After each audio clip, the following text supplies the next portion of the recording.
Ano nangyari kay Pinocchio? Si Pinocchio ay yung mayroon siya may humaba doon sa kanyang nailong. Kasi? Kasi nagagawa daw ang daddy niya ng unicorn para sa kanya. Kasi nasira na ulit. Kasi yung classmate niya pinapalaruan ng daddy niya. Hagan nandun siya. May nakita siyang car na favorite niya. Ano naman. Si Pinocchio ay sabi ko, huwag ka magsinungaling. Halaba ang ilong mo.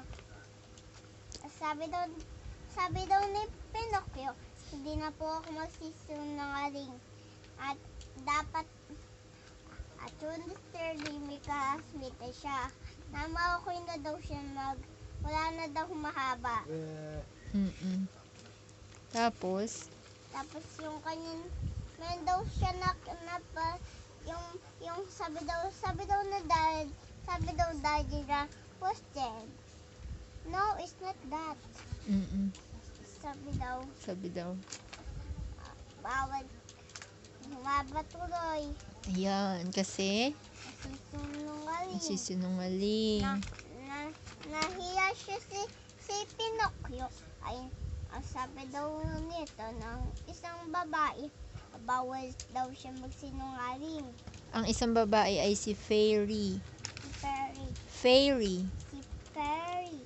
Tapos nahihiya siya kay si Fairy.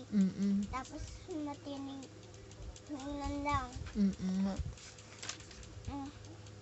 At si Daddy ay babauwi na sila punta sa school. And bye-bye, teacher. Natutuwa si Pinocchio ay sa daddy niya. Ay gusto na niya pumasok sa school.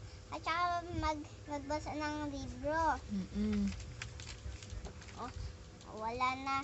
Natutumba baka si Pinocchio. Ay hawakin ng daddy niya.